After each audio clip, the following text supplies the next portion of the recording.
Hey guys, it's the Humble Guy, and today I will show you a quick tutorial on how to add a fake script on your quick bar. So let's go to settings and choose quick bar.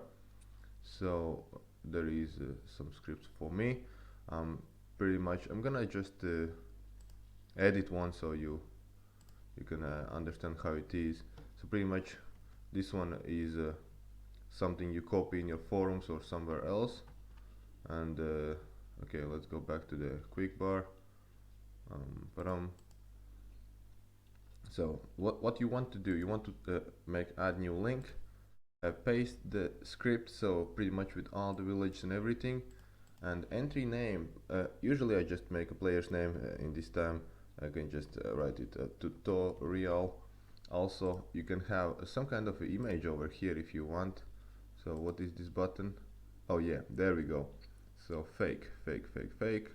How does the fake looks like?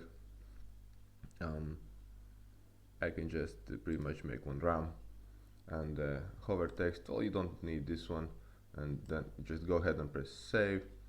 So over here, tutorial with the RAM, you can see bam. So use the script in the rally point page. Okay, let's go ahead and jump in the rally point and check this out.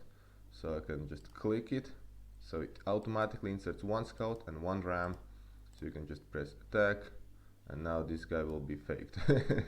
Okay, let's go ahead and send it to him. That's it, guys. And if you want to make those fake scripts, there will be a different video about it. And yeah, so thank you guys for watching, and see you at the next one.